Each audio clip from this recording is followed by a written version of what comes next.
Hey guys, tonight we drift deep into a fog-wrapped little village somewhere along the Red River Delta where time doesn't tick, it lingers. There are no wall clocks here, no calendar apps, no paper grids taped to the back of doors, just the moon, the mist, and the way the morning smoke curls out of the thatch roof kitchens like someone exhaling between dreams. And fair warning if you're the kind of person who gets stressed by vague seasonal metaphors and decisions based entirely on how frogs sound after rain, you probably won't survive this. You'll be chronologically disoriented within 5 minutes. So, before you get comfortable, take a moment to like the video and subscribe, but only if you genuinely enjoy what I do here. And drop your location and local time in the comments. I love seeing where in the world you're nodding off from. Now just dim the lights, maybe turn on a fan for that soft background hum, and let's ease into tonight's journey together. You wake just before sunrise, not because an alarm tells you to, but because the air tells your skin it's time. That slight dip in the temperature, the way the bamboo screens sway just a little more loosely than they did the night before. A rooster calls once, just once, and then goes silent again, satisfied that he's fulfilled the first part of his job. You step out into morning mist so thick it hums, it clings to your sleeves, it beads on your eyebrows, it smells of cool soil and last night's cooking fire. This isn't just morning, it's the first signal. Mainstream fact. In many ancient Vietnamese villages, daily life didn't rely on mechanical timekeeping. Instead, it followed a blend of environmental cues, folk beliefs, and collective memory. Sunrise and moon phases set the rhythm, but so did rituals, sounds, and even smells. You pass your neighbour, who's standing barefoot in his courtyard staring at the sky like it owes him an explanation. He nods at you and mutters something about the moon being too fat for a Tuesday. You have no idea what that means, but you nod back because he clearly does. The moon still hovers in the pale sky, just above the treetops, swollen and drowsy. You realise right, this is early third phase moon, the one that makes fish taste slightly saltier and bamboo shoots tougher to slice. Historians still argue whether these lunar-based observations were formally tracked or simply passed down through lived habit. But either way, they worked. The village didn't need printed months, it had patterns. And speaking of patterns, the smoke from breakfast fires has started to rise. That's another cue. The way it drifts not straight up, but eastward in a long tail means there's a light wind from the mountains, which means the sticky rice will cook slower today, which means the elders will gather later, around noon, instead of mid-morning, which means you have time to stop by the river first. You smile, because in this village, you never ask, what time is it? You ask, has the smoke begun to lean? Fringe tidbit. Some older villagers swore they could tell the day of the week just by the pitch of the rooster's second crow. No one could confirm it, but the rooster seemed awfully confident about it. You step barefoot into the red dirt road, wrapped in a silence that isn't really silence. It's the low hum of a place that doesn't need clocks because it remembers everything. No rush, no appointments, just signs. The mist begins to lift. The moon tucks itself behind a cloud like a curtain drawing closed. And time, as always, begins again. You follow the soft crunch of your own footsteps as the mist begins to lift just enough to reveal the slow bend of the river, wide and brown and breathing like something ancient. The water never hurries. It doesn't sparkle like the stories say rivers should. It glides, heavy with silt and secrets. And if you ask the right elder, they'll tell you. The river knows what season it is before the trees do. You don't need a calendar to tell you it's rice washing season. You can tell because the water is just murky enough, not from rain but from the churn of feet and paddles, of bundles being soaked and scrubbed in woven baskets. The colour of the river tells you more than a day ever could. Mainstream fact: in ancient Vietnamese villages, rivers served as both lifeline and temporal indicator. Their water levels, clarity, and current flow informed locals when to plant, when to fish, and when to rest. No formal date was needed, just observation. You crouch by the edge of the water, watching a woman rinse fabric dyed with indigo. She doesn't look at you. She's watching the ripples, the way they scatter against the banks and then realign. You think she's looking at nothing. She's actually checking the week. Because here's the thing, the river doesn't just move, it shifts character. On days with certain winds, it coils tighter. On others, it flattens like a sleeping buffalo. And those are the days when the elders say, time to feed the ducks earlier, or no gathering today, the river's too thin in the ankles. Fringe tidbit: one village was known for using river sound recordings as a form of folk archiving. Instead of writing down dates, they kept recordings of how the water sounded during key events. The wedding of the twins. One file was labelled, "When the river hummed like bees."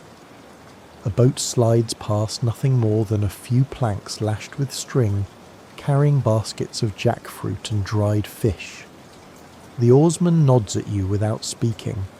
You notice he's wearing his narrow-brimmed hat low over his brow, tied tight under the chin.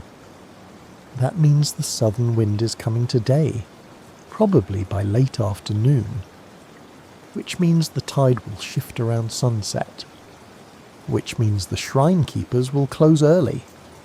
And all of that tells you without a single number printed anywhere that it is a Thursday. Or, at least, what this village has always agreed to call Thursday. Historians still argue whether such timekeeping systems were unique to each village or part of a broader, undocumented oral tradition.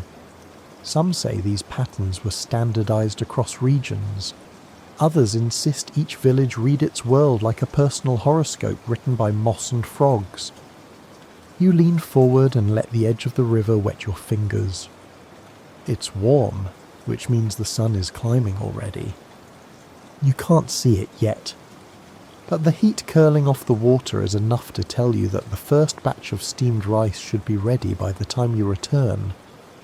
And sure enough, as you rise, you hear it the soft clack of wooden lids being lifted from cooking pots. Breakfast is beginning, because the river said it was time. Not your wrist. Not a bell. Just that endless body of moving silence. That muddy calendar that never needed a grid. And as you walk away, you feel it behind you, patient and ancient and entirely on time. The path crunches beneath your sandals as you head toward the edge of the village, where the bamboo stands so still it looks like it's listening. The stalks are tall, too tall to count, and clustered like old men at a tea house, leaning in but never quite touching. And there, in the hush beneath their emerald canopies, you pause. Because the bamboo is creaking, not groaning, not bending in the wind, just that signature, rhythmic creak like someone opening a heavy gate in slow motion. It's not constant, it's seasonal. You smile, because the bamboo has just told you it's harvest time. Mainstream fact: in many Vietnamese villages, groves of bamboo weren't just used for building, fencing, or food, they also acted as acoustic barometers. The tension inside the stalks would respond audibly to humidity and temperature shifts, especially during transitions between agricultural phases. The elders say when the bamboo creaks 3 mornings in a row, the first rice sheaves must be cut before the 4th, and not because of some mythic curse though, Yes, there's also a mythic curse, but because after that, the stalks get too dry, the bugs come out hungry, and the village mill starts coughing up dust instead of flour. Fringe tidbit. Some villagers believed that if the bamboo creaked at night, it meant a dispute was brewing in the market. Others believed it was the spirits whispering through the hollow stems to let you know someone forgot to bless the tools. You reach out and touch one of the stalks. It's smooth and cool, despite the warmth of the day, and you notice the rings have lightened, almost silver. That, too, is a signal. The stalks only bleach like that when the rice fields turn golden. It's time. No one's shouted it from the rooftops. No bells have rung. But the grandmothers are already dragging baskets from under the house stilts. The children are being told to find their sandals, and somewhere down the road, a man with a sickle is tying back his hair. Because the bamboo creaked. Historians still debate how much of this acoustic timekeeping was superstition, and how much was environmental literacy. Some scholars argue that it's just coincidence. Others suggest that generations of careful observation turned coincidence into a system far older than anything carved into a royal calendar. You continue walking, and the wind nudges the bamboo again. Creak, pause, creak, and you wonder how many centuries that sound has carried instructions. How many decisions when to plant, when to build, when to marry were whispered through these green columns long before ink ever touched scroll. No one ever says it aloud, but everyone agrees when the bamboo speaks. You listen. Not because it's magic, but because it's accurate. You pass a neighbour inspecting a roof. She nods, says nothing, but her hands move with urgency. The bamboo creaked. You keep going. Past the small altar near the water basin, where the incense leans just slightly west. Past the sleeping dog who, for once, doesn't even open an eye. Because the whole village is already pivoting. Not in panic. In rhythm. There's something soothing about it. The way no one has to be told, no leaflets, no shouted announcements, just a gentle agreement between people and plants. And as you round the last bend toward your home, you hear it again, softer now, like the bamboo is exhaling. The third creak. And that means tomorrow. It begins. You wake the next day to a smell that's hard to describe, something between damp sandalwood and freshly churned earth. It's not unpleasant, just specific. The kind of scent that drapes itself over the village like a shawl and tells you without a word you're halfway through something. And here, that something is the week. Mainstream fact. Ancient Vietnamese villagers often gauge the passage of days using sensory shifts, including smell, soil moisture, cooking smoke, and plant oils released at certain times combined to form what anthropologists call a scent-based rhythm. No clocks, just noses. You sit on the front step, cup of tea in hand, breathing in the faint humidity. The dirt in front of your house is darker than yesterday, not from rain, but from the subtle sweat of the earth. That means the paddies are turning under themselves. The worms are coming closer to the surface, and the air is rich with the kind of organic chatter that says, we're mid-cycle. You don't check a calendar, you check your sandals. If they pick up a dry crumble of soil, it's likely early in the cycle. If they pick up sticky clumps with a slight metallic tang like today, it's halfway. Midweek. You take a sip of tea and glance down the path. A woman is rinsing cassava roots by hand. Her movement's slower than yesterday's. Her cat follows, trailing one paw in the wet soil and stopping to sniff the ground animals here, also obey the soil's language. Fringe tidbit. Some elders claimed that the scent of the soil could even predict arguments. If it smells sour before dinner, one man said, don't bring up the boundary line with your neighbour. The idea of the scent calendar isn't poetic embellishment, it's functional. You grew up learning the smells of first rice, of end-of-season yam, of soil that had woken up too soon, which usually meant an early rain was coming. No one taught you with flashcards. You learned the way you learned to balance on a bicycle by falling into it.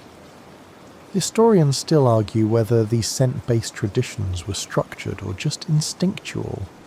Were they ritual superstition or just unwritten science? You glance at your neighbour's fire pit. The smoke curls differently to day lower, slower, sticking to the tree trunks before rising. That's another sign. When the smoke hesitates like that, it means the underground heat is building.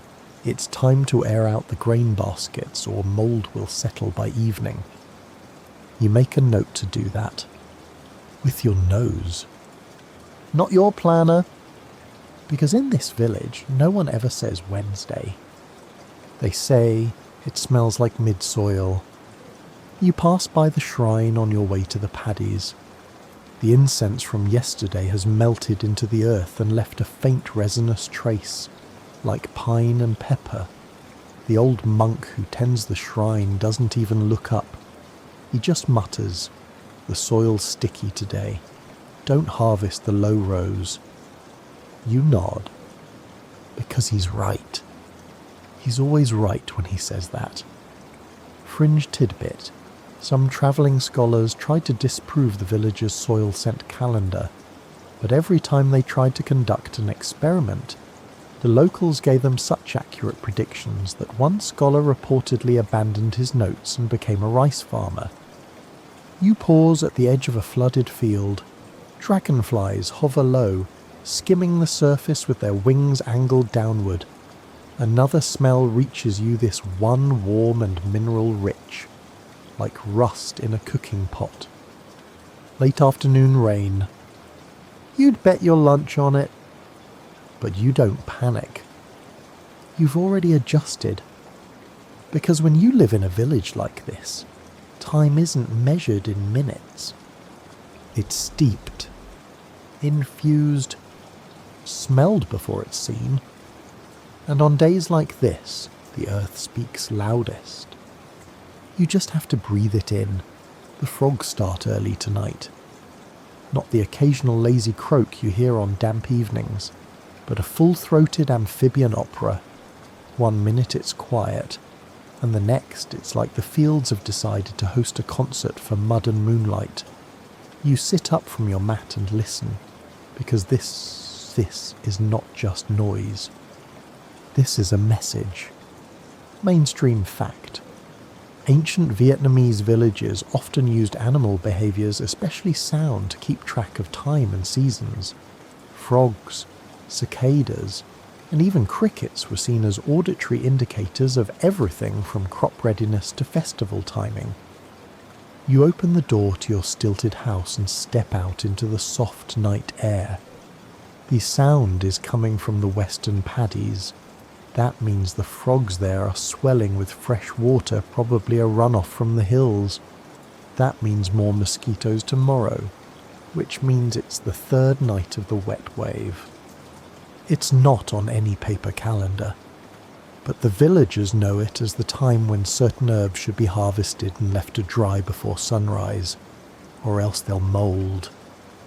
You mentally make a note, tell Aunt Lan to bring down her drying mats. Fringe tidbit.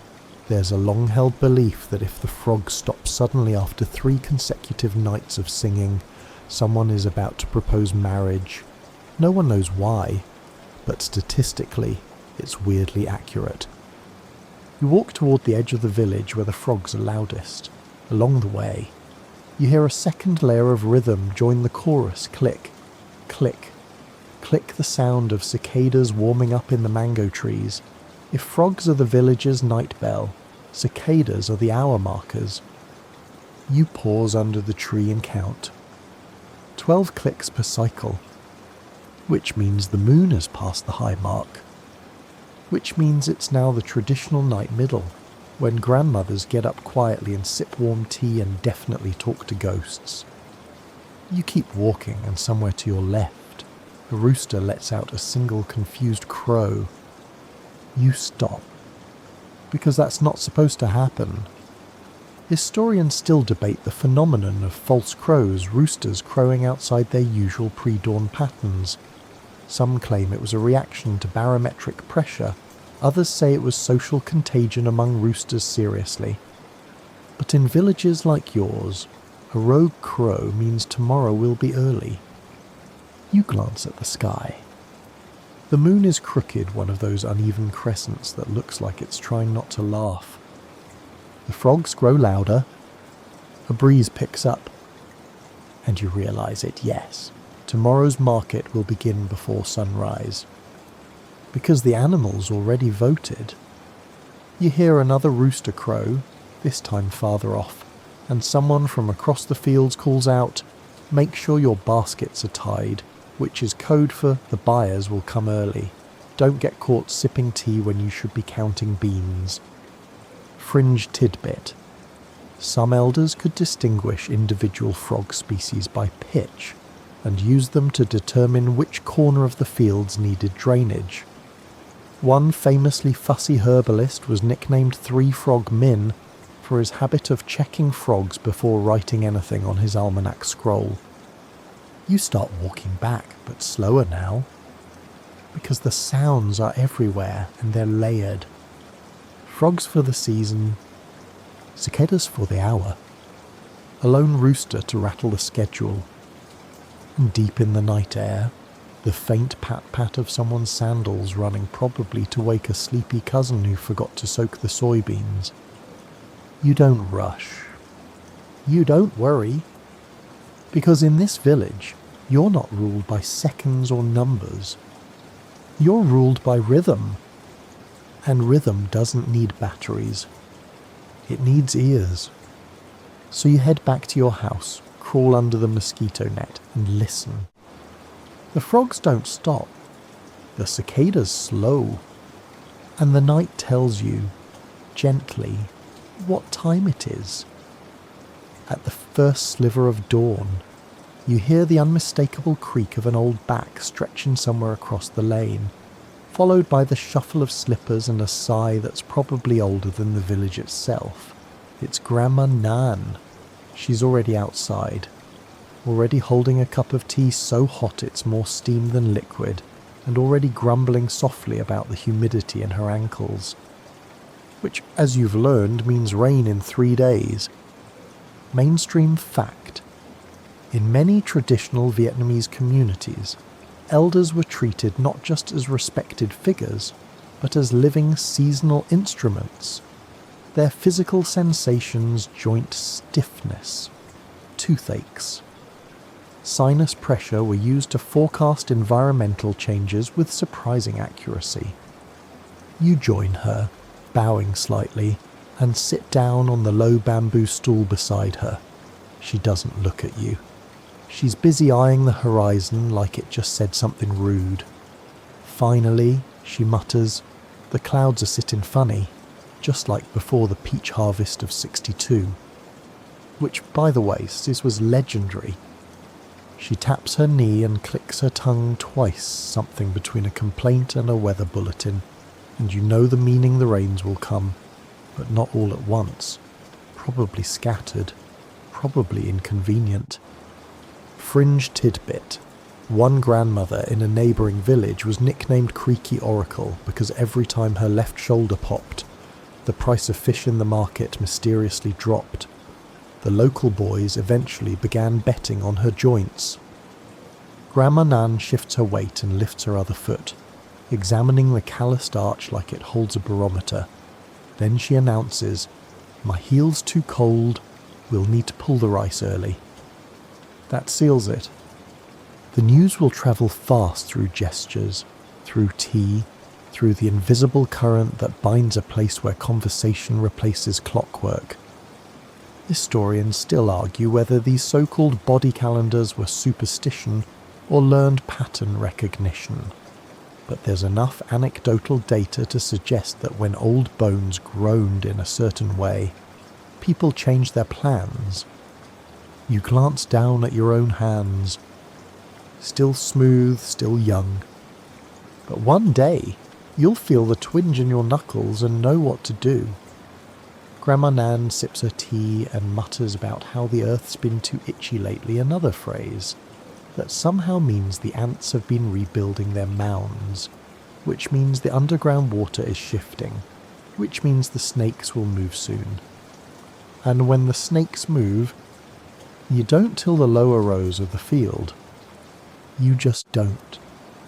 She stands up, slowly, then begins checking the herbs hanging from her porch rafters. She pokes a bundle of dried ginger root and sniffs the air. You follow her lead. There's something sharp in the breeze now, something almost sour. Too much wind from the east, she says, shaking her head. Tamarind will flower late. You nod solemnly. You have no idea if she's right, but she always is. Fringe tidbit. Some elders in the Mekong Delta could apparently sense changes in tide pressure by how heavy their heads felt in the morning. One even claimed she got drunk off the sea air the night before a flood. Grandma Nun picks up her broom not to sweep but to point. There, she says, gesturing toward a banana tree whose leaves are drooping in an oddly respectful bow. That one's tired. We'll get 2 dry days. Then the sky will spit. A poetic way of saying plan your laundry carefully. And you do. Not because you saw the weather forecast. Because an 80-year-old woman just read your week through her hip socket. You help her down the steps, and she waves you off, grumbling something about young people always in a rush, even though you've been standing still for 20 minutes. But you feel the shift now. The air heavier. The soil warmer. The sky less blue. All signs that your joints will one day hum with this same music. And when they do, you'll listen. Because in this village, the body doesn't age out of timekeeping. It becomes the clock. You're lying in the shade after lunch. The kind of full-bellied, sweat-slick stillness that only happens when the sun has turned the entire village into a slow-cooked stew. Even the chickens have given up on pretending to be productive. They squat in the dust like small feathered retirees. The air doesn't move. The leaves don't whisper. Time itself seems to have stepped outside for a nap. And then smoke. Not the thick, choking kind. This is gentler, a ribbon. Really. It coils from the neighbour's hearth and stretches into the sky like it's pointing to something you can't quite see. You squint at it, then roll onto your side. Because here, smoke doesn't just signal food, it marks the hour. Mainstream fact. In pre-modern Vietnamese villages, smoke from kitchen hearths and temple incense was used as a visual timekeeping method. The way it drifted its shape, direction, and even colour told villagers everything from the hour of day to the next chore of the schedule. Your grandmother used to say, when the smoke curls like a snake, it's time to rinse the beans. When it stands tall like a bamboo stalk, the gods are paying attention, and if it splits before it rises, go back to sleep. You're not ready for the day yet. You watch your neighbour fan her coals, adjusting the flame with the same concentration most people reserve for surgery. The resulting trail of smoke leans sharply to the left, east wind, mid-afternoon, time to fetch water before the well shadow hits. Fringe tidbit. Some families had smoke readers, usually an elder aunt or uncle, who could walk through the village at midday and shout out the time based solely on the shape of everyone's cooking trails. They were weirdly accurate and only slightly dramatic. And then there's the incense. You pass a small altar by the banyan tree, where 3 sticks smoulder in perfect formation. Each releases a faint shimmering trail of scented smoke that dances as it climbs, twisting and pulling toward the southwest. That's not just wind. That's meaning. Because incense smoke was never just spiritual, it was practical. The monks knew how long it took for a particular stick to burn down, almost to the minute. Morning prayer, 3 inches of jasmine resin. Noon, offering 1 coil of sandalwood. Funeral rites, a rare bitter wood that takes exactly 87 minutes to consume itself. Historians still debate whether incense timing was formalized or just intuitive, but many agree that for villages without bells or gongs, burning things was the closest thing to a clock. And not just when to act, but what kind of day it was. You remember once, as a child, running up to your uncle asking if it was time to eat. He didn't check the sun, he didn't ask the neighbours, he sniffed the air, looked up at the nearest trail of smoke and said, "Almost. Go find your mother. She's waiting on the eggplant." And he was right. Fringe tidbit. Some older houses had tiny holes in the roof beams, not for ventilation, but to let incense smoke drift upward and cast shadows on a ceiling beam marked with faint notches. A literal smoke clock. You rise from your nap and follow the newest trail drifting toward the river. The smoke is thinner now, paler, almost ghost-like. That means the cooking fire is dying down. That means afternoon is ending. That means if you want your sweet rice pudding while it's still warm, you'd better go now. You pass the neighbour's house just as she lifts the pot from the fire, and sure enough, the scent of sticky rice and coconut milk slaps you in the face like a polite invitation. You smile, bow slightly, and she hands you a bowl without a word. Because the smoke already told her you were coming. You eat it on the porch as the light changes. The sun fades. The smoke vanishes. And just like that, the hour turns over. No chimes. No bells. Just a curl of incense and the fading memory of fire. You wake to the hollow knock of bamboo on stone 3 times. No more, no less, and roll out of bed before your brain even finishes booting up. That sound means one thing: market day. Specifically, the 5th day. Counted not on a calendar but by the sacred basket now sitting outside the village shrine, full of yams and judgment. Mainstream fact: in traditional Vietnamese villages, markets didn't follow fixed dates on a national calendar. Instead, many used rotating rituals, including communal baskets placed at shrines or village gates, to track cyclical gatherings and collective events. This particular basket is no ordinary woven bowl. It's round, shallow, and laced with dyed threads that have long faded to sun-bleached whispers. It sits quietly on its stone pedestal beneath the shrine's sloping roof, and it doesn't move, not on its own. But every 5th morning, someone finds it restocked. No one knows who does it. No one asks. If the basket is full, market day has returned. You trudge barefoot toward the shrine with sleep still clinging to your elbows, and there it is, 3 bulbs of garlic, 1 sprig of basil, and exactly 7 shallots. That's it. That's the signal. You nod solemnly and turn around, because it's time to prepare your eggs. Fringe tidbit: one village insisted that if the basket was stocked before the first bird sang, the market would end in arguments. To prevent this, they appointed a songbird listener who wasn't allowed to sleep before verifying the precise timing of the first chirp. You cross paths with your cousin, who's already tying bundles of lemongrass together with twine. She lifts her eyebrows at you. "Did the garlic have stems?" she asks. You nod. She grins. "Then bring extra chilies. Spicy days sell better." This is what passes for schedule coordination. There's no app, no board, no poster nailed to the village tree. Just the basket. And everyone understands. Historians still argue whether these systems originated from agricultural necessity or animist tradition. Some scholars say it was a way to sync labour in a community without written communication.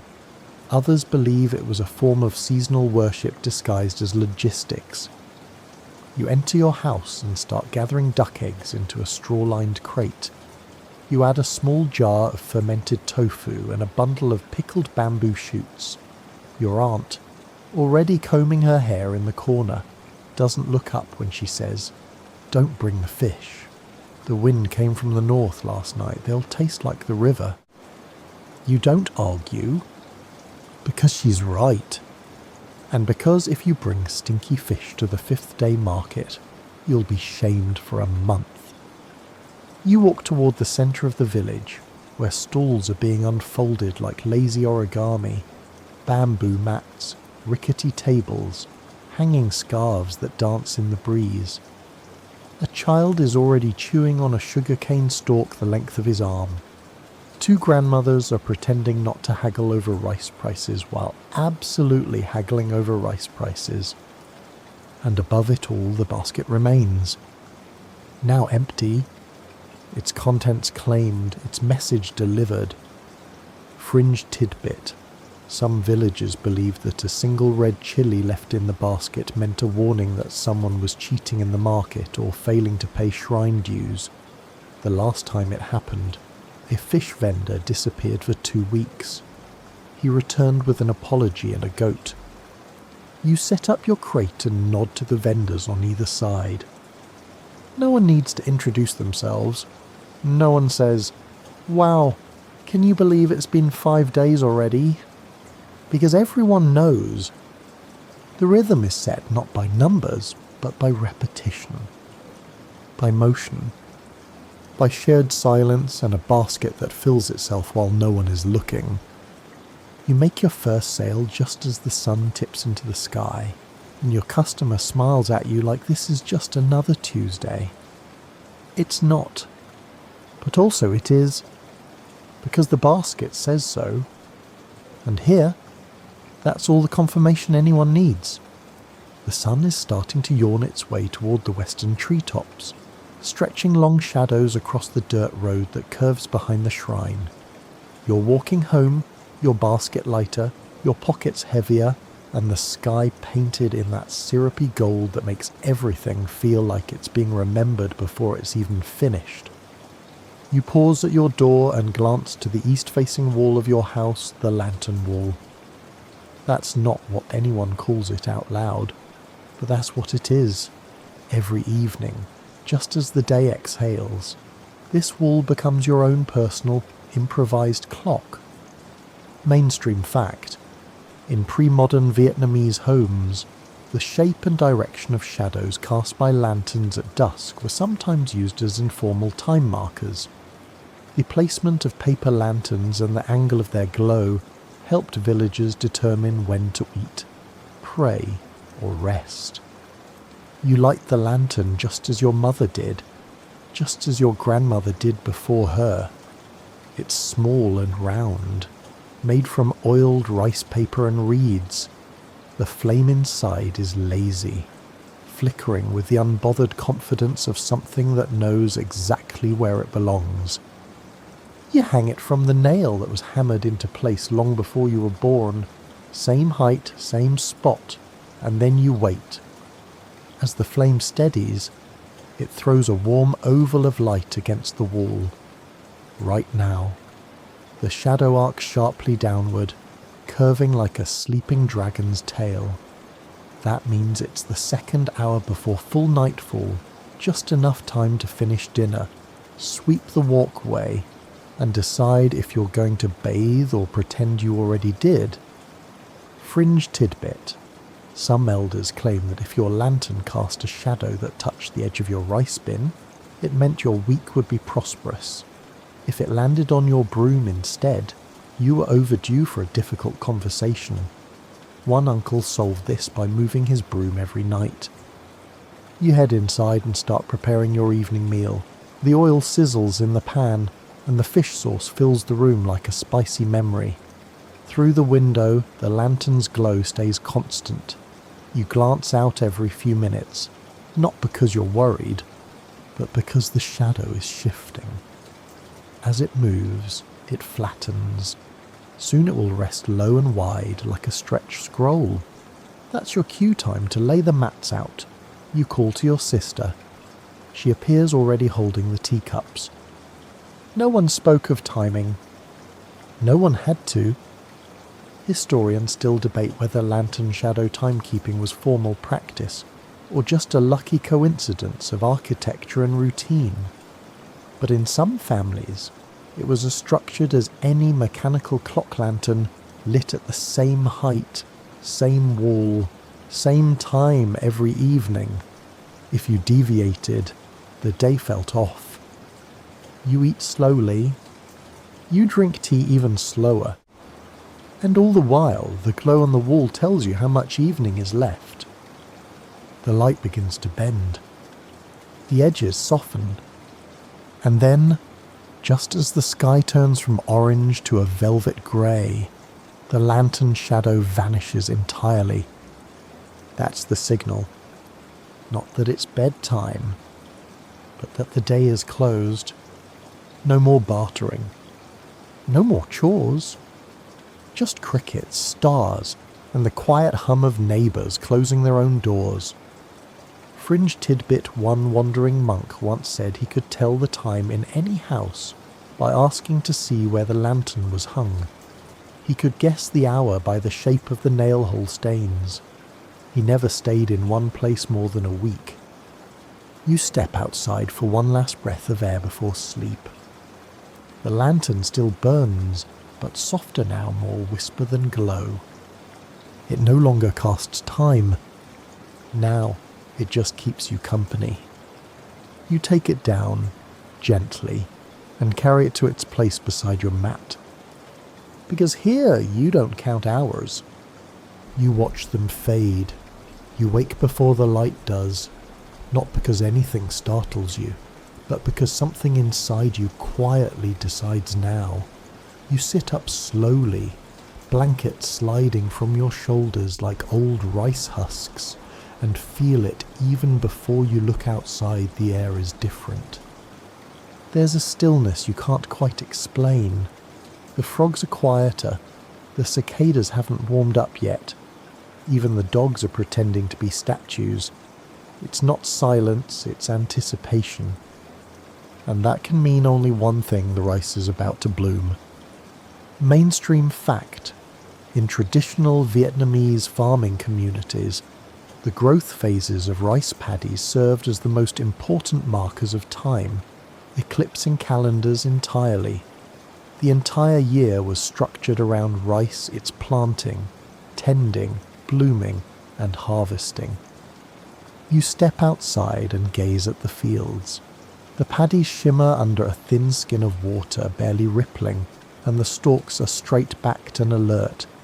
Then you spot it, the first pale green tips, feathering at the top like shy confessions. The rice is flowering. Not fully, not loudly, but enough for those who are paying attention. Fringe tidbit: there's an old saying, when the rice bows, the year is kind. It's a reference to the way blooming rice bends gently under its own weight.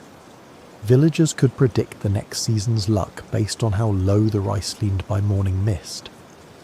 And this morning, the rice is holding a graceful, deliberate curve, which means it's the 6th cycle, give or take, in the planting rhythm. Not that anyone counts in numbers, you just feel it.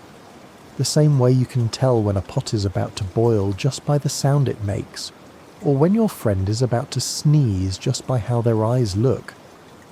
The blooming means everything shifts today. Cooking oil will be used more sparingly. Offerings at the shrine will include raw grains instead of polished ones. and the older women will start soaking their bamboo combs in warm water, readying for the next phase of weaving season. Because once rice flowers, it announces a new chapter. You walk along the paddies with your cousin, who carries a small tin of duck eggs balanced on her head. She squints at the sky, then at the rice, then at her feet. 3 days, she says. That's when it'll really bloom. You nod. 4 if it rains. She shrugs, not with the birds this quiet. You hear that? You listen. Exactly. Nothing. No birds means the air is waiting. When the birds go silent, the plants take their turn. It's one of the unspoken rules of the village. No one knows who figured it out first, but it's never been wrong. Historians still argue how much of this was intentional observation versus cultural storytelling. But even the most skeptical researchers admit these communities got their harvests in on time. Every time, without so much as a wristwatch. You crouch and touch the rice stalks. They feel cool and strong like bone after a rain. The tips smell faintly of green onions and tea steam, and if you really concentrate, you can almost hear them shifting under the sun, growing one sigh at a time. Fringe tidbit. Some villages insisted rice plants responded to music. There were songs sung only during blooming week, soft lullabies hummed by women as they walked between rows. Not for the rice, they'd say, for the wind listening over the rice. As the sun rises higher, the stalks begin to shine, not like metal, but like silk stretched over bamboo frames. And that means it's time to gather the offerings. Because today rice is sacred. Not just for eating, for timing. And you must honour the first bloom. You return home, gather a handful of uncooked grains in a small woven pouch, and place it gently at the family altar, beside the incense and betel leaves. You bow twice, then once again for the season, because when the rice begins to bloom, everything bends with it. Even time. You're rinsing rice in a clay bowl when you notice the dragonflies. Not just 1 or 2 dozens, maybe more darting and weaving just inches above the water in synchronized chaos. They dip low, then rise suddenly in a curve, like they're chasing invisible currents no one else can see. You stop what you're doing, hands dripping, and just watch. 'Cause this isn't random. This is a seasonal telegram. Mainstream fact. In rural Vietnamese tradition, the appearance and behavior of dragonflies were considered reliable signs of seasonal transition, especially the beginning of spring or the tail end of the cold months. Villagers used them to track shifts in wind, humidity, and even planting schedules. You walk outside with the bowl still in your hands, water sloshing over your fingers. The dragonflies are everywhere now, long bodies glinting like green glass in the rising sun, wings vibrating so fast they hum. You squint and tilt your head. They're flying low, very low. Your neighbour walks past, balancing 2 bundles of herbs on her shoulder pole. She doesn't stop, doesn't even greet you, just mutters, "Wet week coming." You nod, even though she's already gone. Because low-flying dragonflies always mean rain, not a storm, not a flood, just a good, cleansing wet week, the kind that brings out the worms, cools the soil, and sends the frogs into song. Fringe tidbit. Some villages had specific names for each dragonfly formation. A spiral meant good harvest. A zigzag meant an argument was coming. A still hover, no movement at all meant a funeral was on the horizon. You sit down on your porch steps and feel the air. There's dew still clinging to the grass, not just from morning but from something heavier on its way. The dragonflies know. And now, so do you. You glance at the roofline. The tiles glisten, not wet, just moist. That invisible in-between state that only lasts a day or two, when everything feels soft around the edges. That's how you know spring is arriving. Not announced, just suggested, like the slow unfurling of a scroll. Historians still debate whether dragonfly tracking was more about superstition or observation, but when weather patterns were recorded by wings instead of thermometers, these insects were the first meteorologists and still more accurate than half the satellite apps. You finish rinsing the rice and set it out to drain. The wind picks up just enough to ruffle the corner of your neighbour's mat. And then you hear it, the soft splash of dew pooling in the crevice by your water jars. 3 drips. Then silence. Then 3 again. This rhythm is also a calendar. Fringe tidbit. In some households, women collected dew on the first day of visible dragonfly bloom and used it in washing water, believing it carried New Year luck. The water was said to smell faintly sweet, though no one could ever agree on what exactly it reminded them of. You pour a little of the dew into your own wash basin, just in case.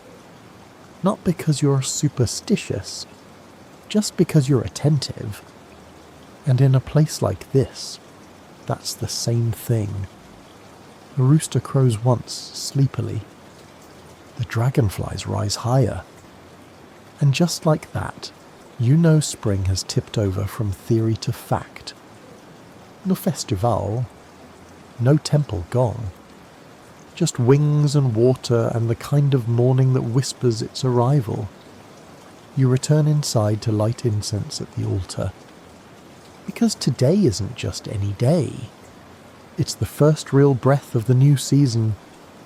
And here, that's worth acknowledging even if the calendar hasn't caught up. The festival doesn't start with a drum or a trumpet or even an enthusiastic neighbour yelling about rice wine. It starts with a pebble, one small, dark, perfectly round river pebble, placed just off-centre on the village altar like an inside joke that's been running for generations. No banner, no countdown, just the pebble. And everyone knows what it means. Mainstream fact. In some traditional Vietnamese villages, certain festivals weren't tethered to lunar calendars or fixed seasons, but were triggered by ritual cues often obscure. Symbolic gestures like a rearranged altar item, a rotated sculpture, or, in one well-documented case, the silent appearance of a marked stone. You walk past the shrine and catch it out of the corner of your eye. You stop, you blink, you tilt your head, and yes, there it is. The 5th pebble, placed carefully next to the brass incense bowl. Which means the Lejatunam has begun. Festival of the 5th pebble. It sounds made up. It kind of is.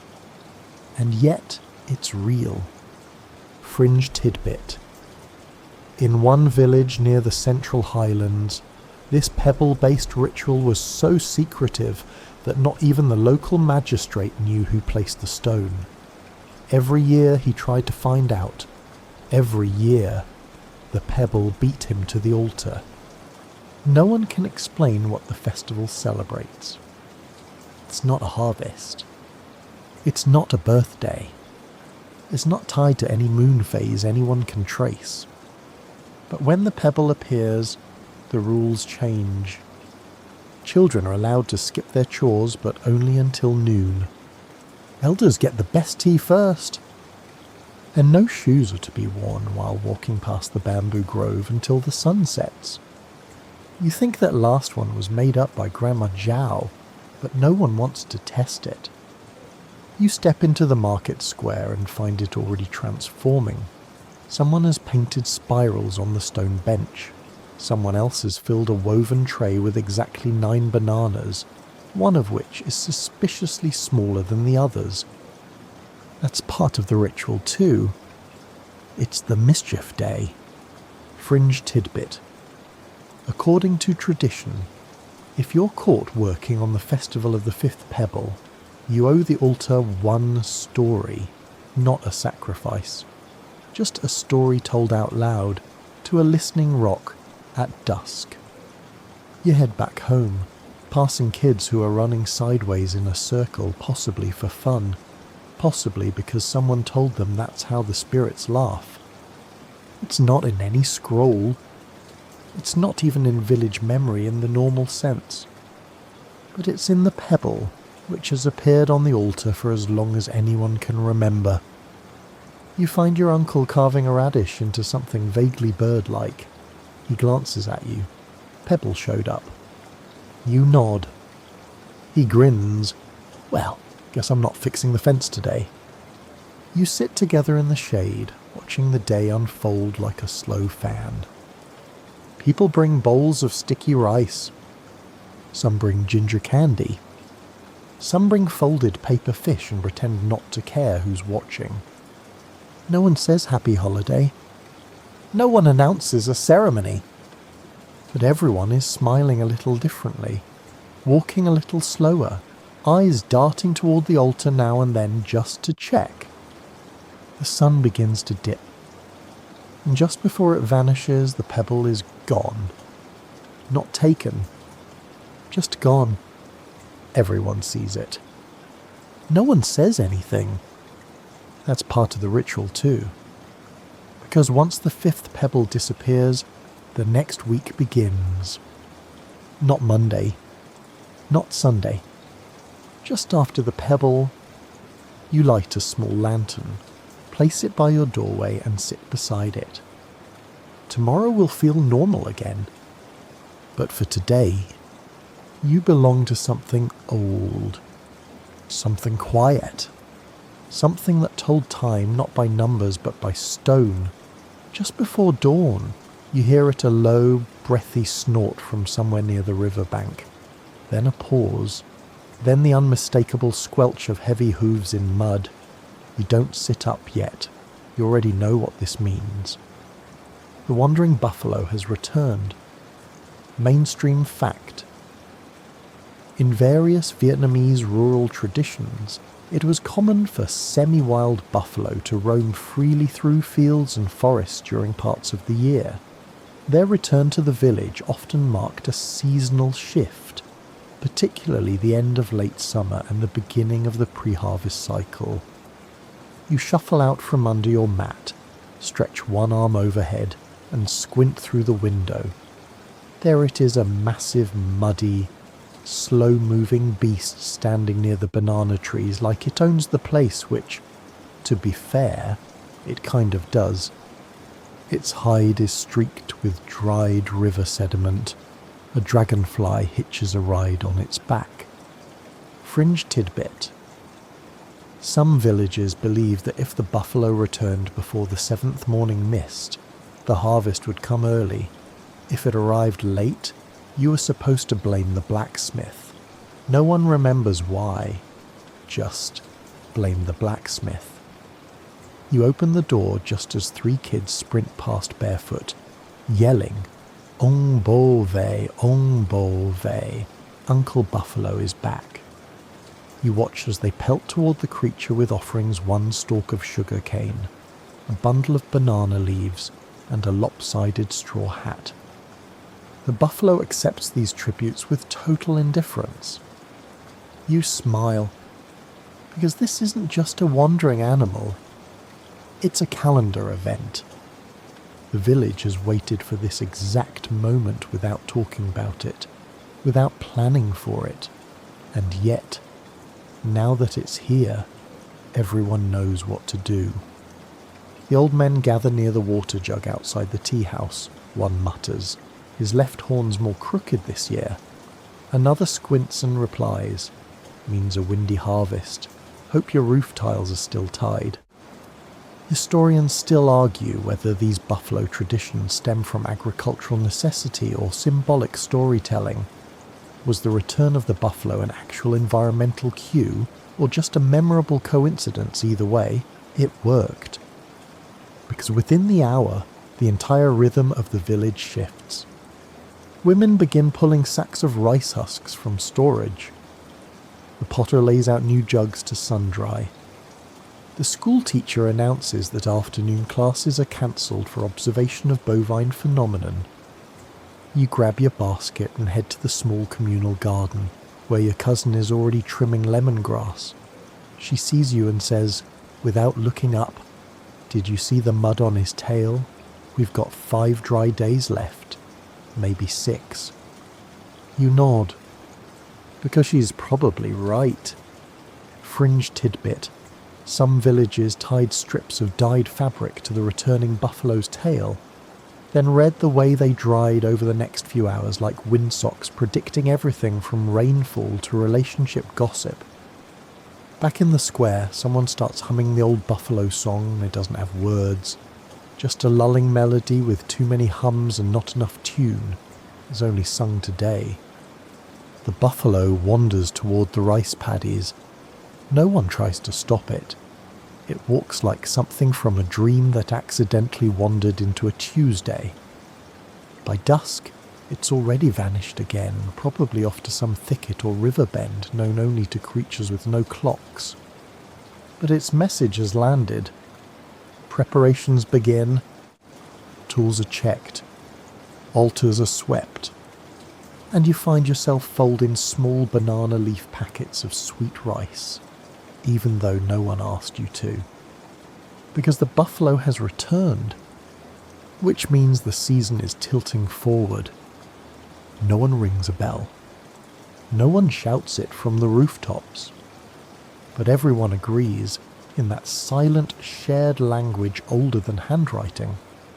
Time has moved, and the hooves told you first.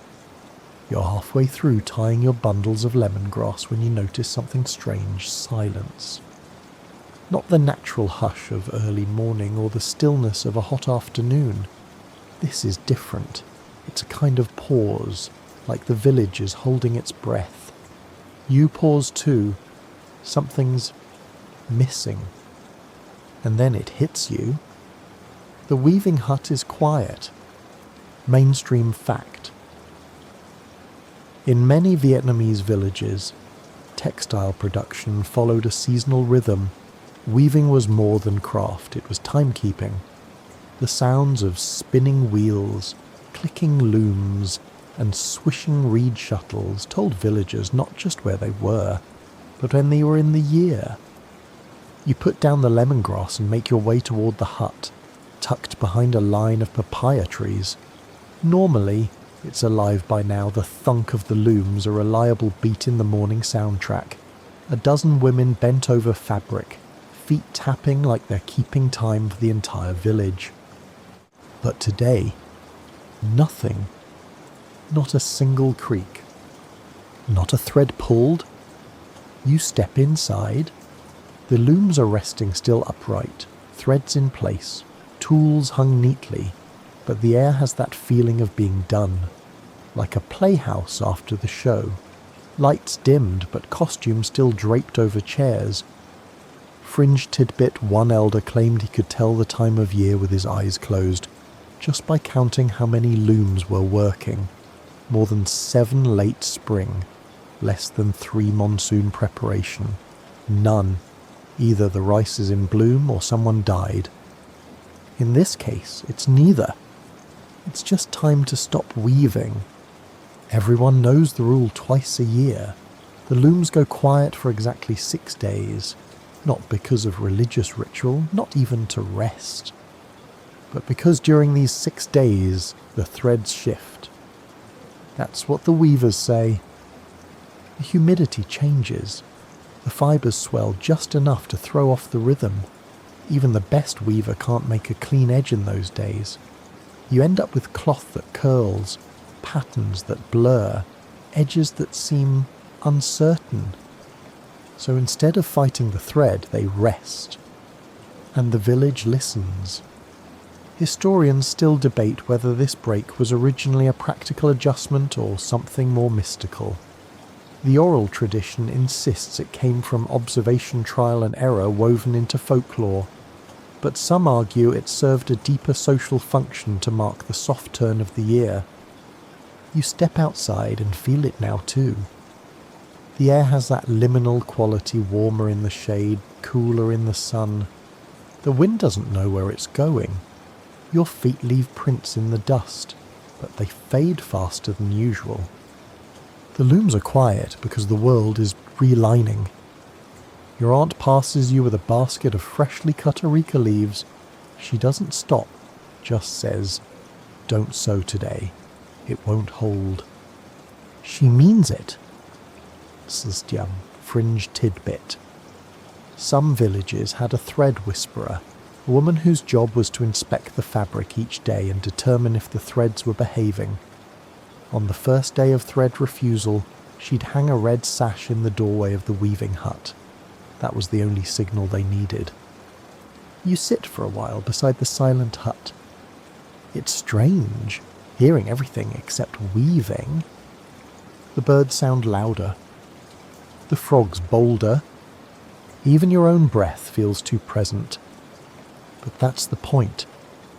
The looms are quiet so the village can recalibrate. So the rhythm can reset. So no one tries to force beauty into threads that want to rest. You walk away with lighter steps. You'll come back in 6 days. The hut will reopen. The looms will sing again. But today, you live in the pause. Because even in a village without calendars, the silence knows exactly when to arrive. The pond is unusually lively today.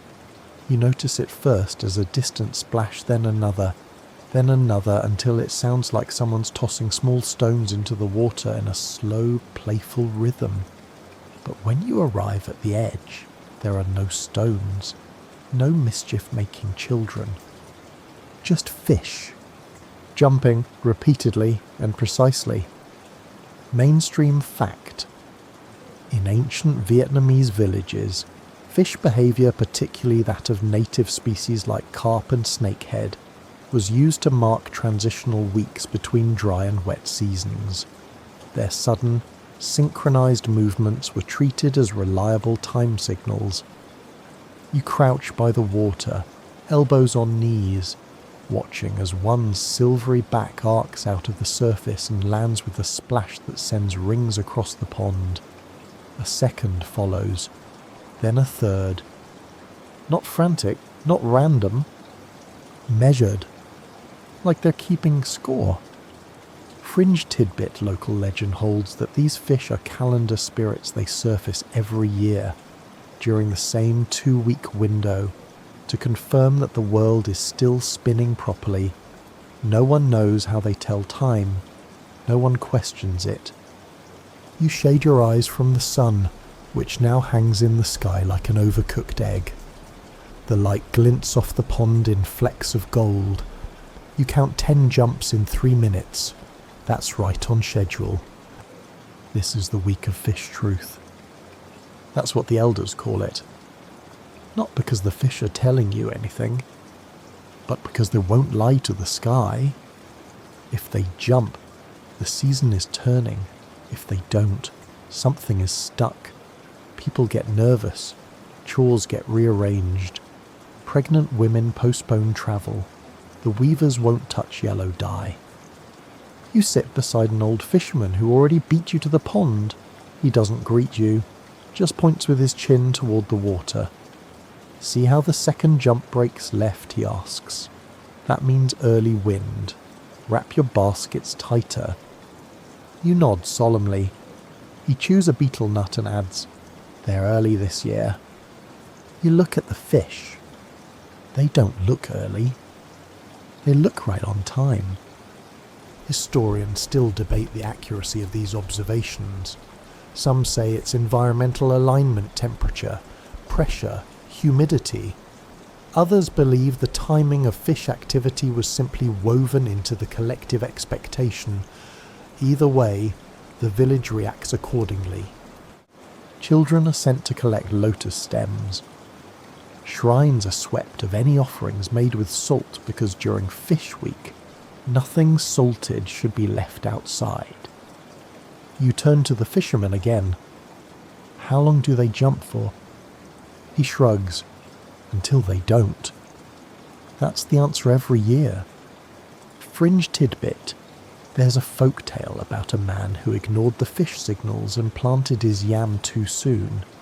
Not only did it rot, but his house supposedly started smelling like boiled eggs for a week.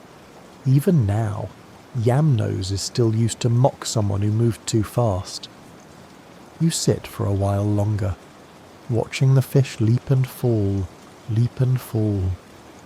The rhythm becomes hypnotic. Not urgent, not celebratory. Just informative. Like someone knocking gently at a door you didn't realize you had. Time, here, is more than sunrises and meal bells. It's encoded in scales and splashes, in things that don't need to explain themselves. You rise and brush the dust from your knees. The fish have slowed. Only 2 jump in the next 5 minutes. That means the window's closing. Another turn of the seasonal dial. You don't say goodbye to the fisherman. You don't need to. You both read the same clock. And today, the hour is written in ripples. You're slicing green mango in the courtyard thin. Careful pieces for pickling when a gust of wind sneaks up behind you and snatches one right off the cutting board. It flies across the yard like a leaf on a dare. You freeze, knife in midair, and glance up. There's that feeling again. That shiver in the air. And then soft laughter, distant chatter, the clink of jars being unpacked. You don't even need to look. The night market is coming. Mainstream fact. In many traditional Vietnamese villages, night markets weren't fixed weekly events. Instead, they appeared irregularly, often in direct response to shifts in weather patterns, especially changes in wind. A strong evening breeze signalled safe travel, cool temperatures, and the start of informal commerce. You gather the mango and set the knife aside. Around you, the signs multiply. Someone's dragging bamboo mats down the road. A girl runs past carrying a lantern in one hand and a sack of peanuts in the other. Overhead, wind chimes made from snail shells begin to dance. And that's how you know it's real. Because the wind arrived first. Not cold, not stormy, just playful, like a cat weaving through ankles. Fringe tidbit, one riverside community trained their dogs to bark at the first hint of night market wind. When the dogs barked in unison after sundown, vendors started boiling sweet corn within 10 minutes. You head to the village path that leads to the banyan tree where the market always begins. Already, mats are being spread, not in rows, not with signs, just placed. Someone unrolls a cloth filled with fried rice cakes. Another flips open a wooden box of sandalwood combs. The air smells like 5 kinds of smoke and 2 kinds of mischief. But that's normal. Because markets that arrive by wind don't follow rules, they follow momentum. Historians still debate whether this wind signal was merely opportunistic or deeply ritualistic.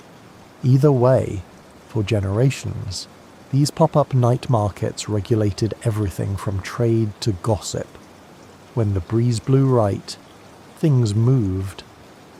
You pass a stall where a boy is selling lemon salt and roasted peanuts. He winks. You pretend not to see him. That's also part of the ritual. The lanterns bob gently in the shifting air, casting shadows that flicker like they're unsure where they belong. You step carefully over a puddle left by the afternoon drizzle, already dry around the edges thanks to the breeze. That's another sine wind with a drying edge. It means the market will last until midnight. You smile, because you remember years ago when you asked your mother how the market vendors knew when to show up. She didn't say a word. She just held out her hand and let the wind curl around her fingers. Fringe tidbit. Some vendors tied strips of cloth to their wrists. If the cloth moved before sundown, they packed their baskets. If it stayed still, they went to bed early. Entire families planned their income this way. You linger at a basket seller's corner. She offers you one with a loop handle and a faint floral scent. You trade her a scoop of dried mango. No one tracks value. The wind has already approved the exchange. The crowd thickens but never clogs. Voices rise, then soften, as if even conversations are swayed by the breeze. Somewhere a lute is being tuned. Someone else is cracking sunflower seeds like punctuation marks. And above it all, the wind keeps moving unseen, but heard in every clatter, every laughter burst, every flicker of oil flame. You carry your new basket home filled with little nothings roasted peanuts, salted plum, a folded letter someone dropped that might not be for you. But it's not about what you bring back. It's about when you returned. The wind still plays with your hair as you walk. And by morning, the market will be gone. Just footprints. Just scents. Just memories drifting like threads through the air. Because that's how you tell time here. By the wind that builds a market and then takes it away. You're walking the narrow path to the outer shrine, following the scent of sweet basil and wood ash, when something pulls you to a stop, not a sound, not a movement, just a smudge. There, on the surface of a smooth, flat stone nestled beside the base of the shrine wall, it looks like someone pressed their thumb into the rock and left behind a faint, oily mark, except no one touched it. No one ever does. Because that smudge is always there, and it's always different. Mainstream fact: in certain Vietnamese villages, sacred shrine stones, especially those made from river rock, were used as informal lunar indicators. Villagers tracked the changing colour, texture, or moisture of natural blemishes or marks on these stones to approximate moon phases without written calendars. You crouch down and look closer. The smudge today is dark, glossy, almost purple, shaped like a rice grain. That means the moon is past its fullest, and the month is beginning to breathe out. You touch nothing, say nothing, just observe. That's how it's done. Fringe tidbit: some believe that staring too long at the smudge without blinking would give you a headache that revealed which day of the week it really was. One elder used to call it calendar clairvoyance. Others just said he squinted too hard. You hear the clink of incense sticks being placed behind you. A monk in training is sweeping leaves from the steps. He glances down at the smudge and hums. Still holding moisture, he says, so the rains aren't done yet. You nod, you were thinking the same thing. This is not superstition, it's practice, passed down so casually that no one remembers who started it. Just that the smudge has been there for as long as the village has had walls. Some say it first appeared after a lightning strike. Some say it was a spirit's fingerprint. Some say it's just oil from centuries of incense ash and monsoon steam. But everyone agrees it tracks time. You glance around. The old altar is quiet today. No drums, no chanting. Just the soft flutter of paper talismans swaying in the breeze and the deep hum of the earth beneath your feet. The smudge shifts slightly when the light changes. Now it looks like a leafy. That means the moon will vanish soon, 3 nights at most.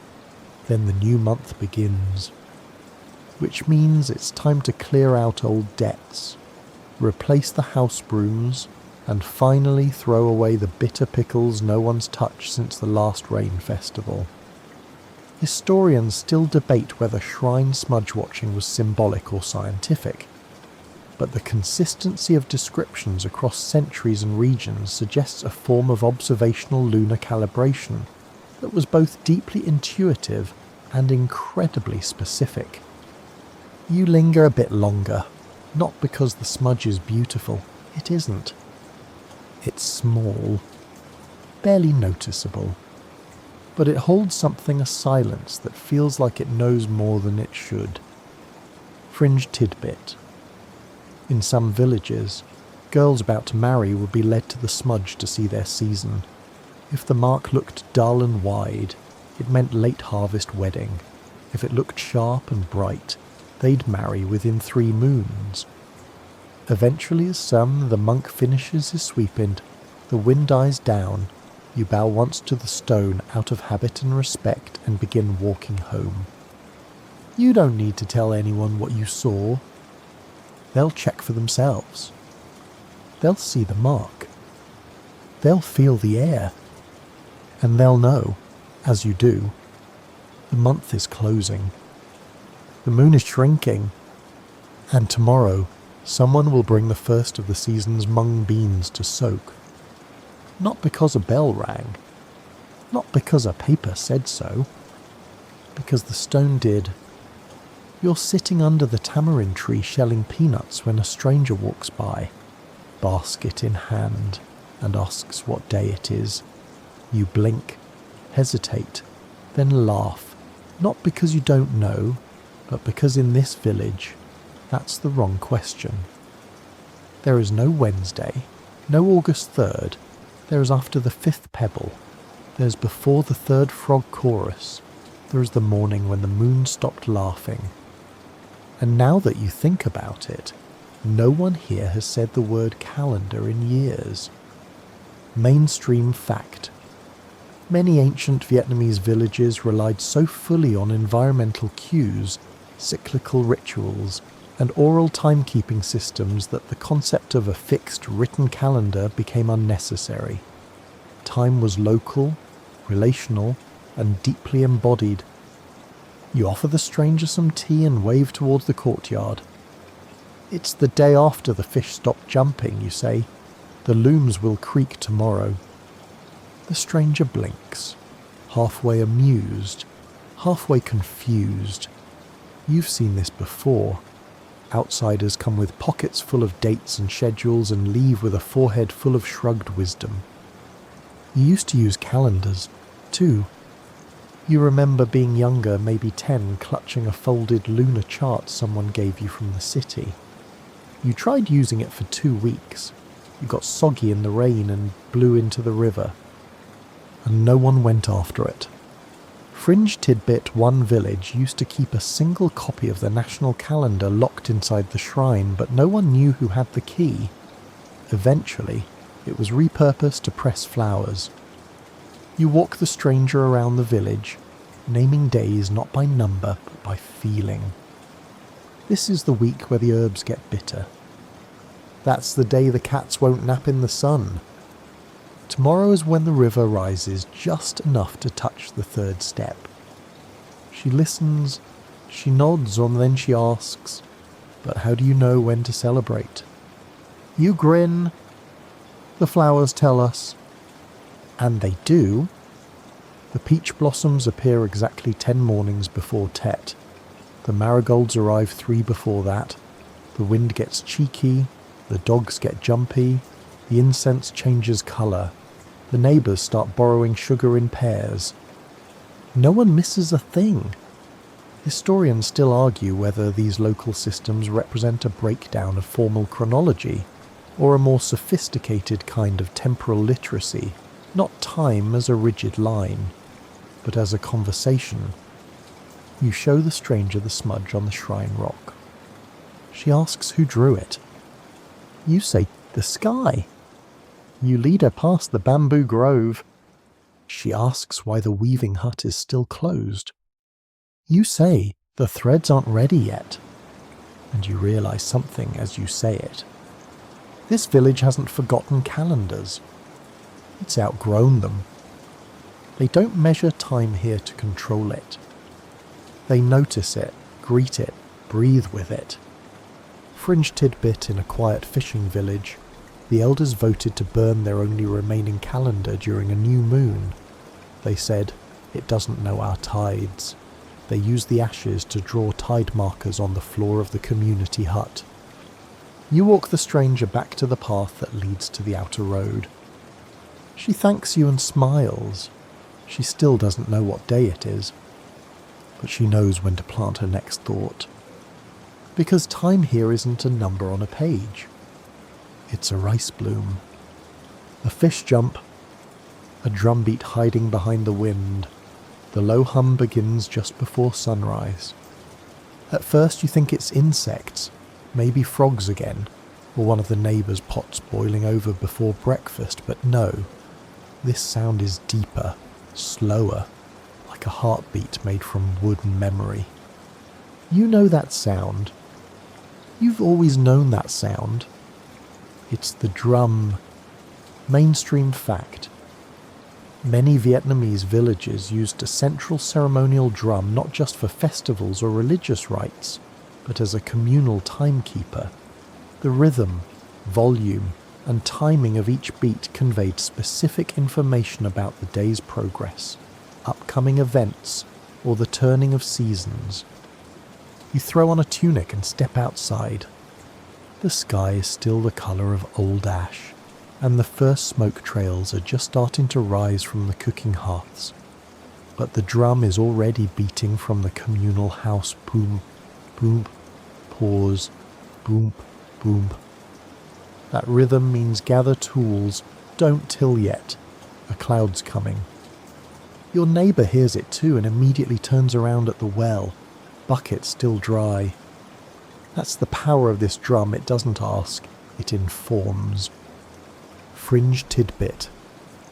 Some older villagers swore the drum had a spirit of its own.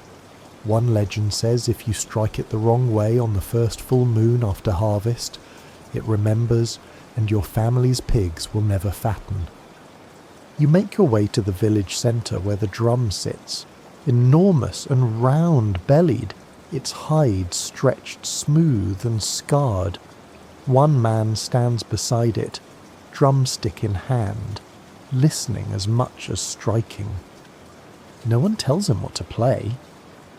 He simply knows, and everyone listens. One beat summons the elders. 2 short ones call the weaving mothers. 3 long pulses mean the river has overrun the 3rd bank. You've heard them all. You grew up inside that sound. Historians still argue whether the drum's patterns were taught or inherited. Some say apprentices were trained in the art of communal timekeeping. Others believe the knowledge was passed invisibly through observation, repetition, and that eerie, effortless way tradition wraps itself round breath.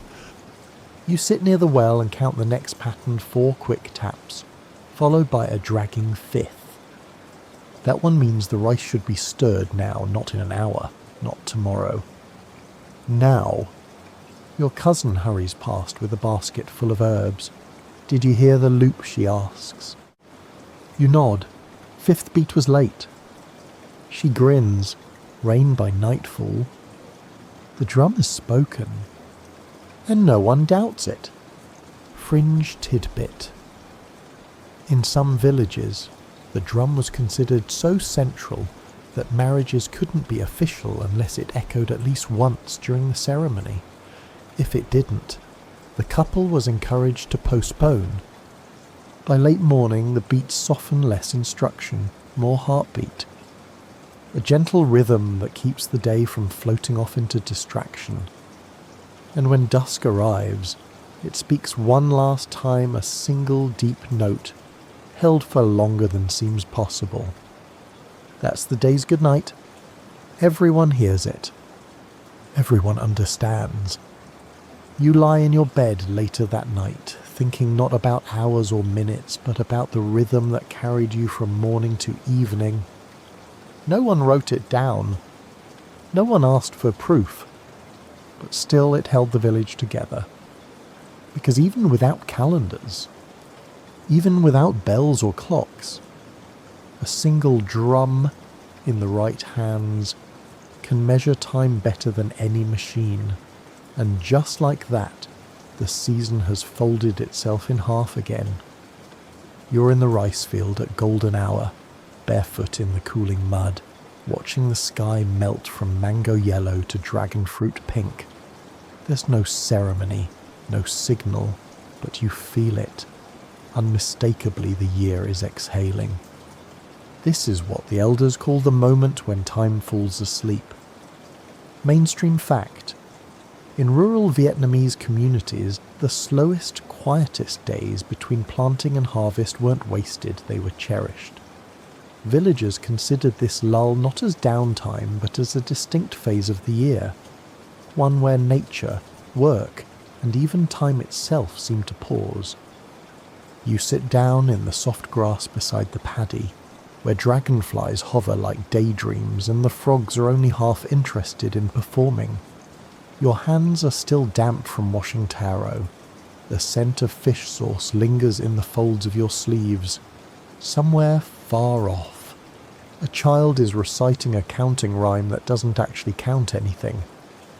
You smile, because there's nothing to do today that can't wait for tomorrow.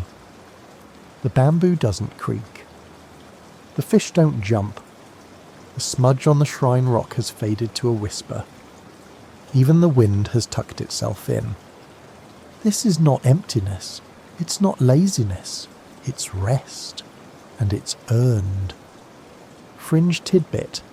One village believed that if you work too hard during these quiet days, the rice would hold a grudge. It'll be stubborn, they said, and you'll taste it in the bowl. You lie back and feel the earth under your spine, warm and slow and certain. You close your eyes and think about how this village has tracked time without paper, without devices, without rules. Smoke trails, frog songs, the return of a muddy buffalo, a thumbprint on stone, a crooked moon, the sound of a loom going quiet. Historians still debate how these systems held together for so long, how people coordinated planting, marriage, trade, and worship without a calendar, but they miss the point. This village doesn't keep time. It lives with it.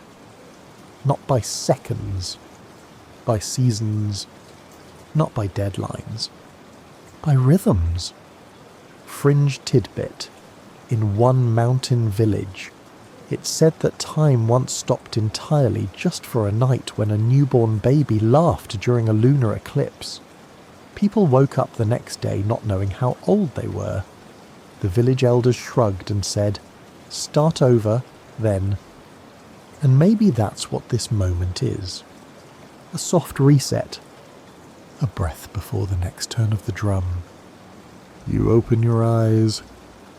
The sky has gone violet now. The fields whisper, but only to themselves.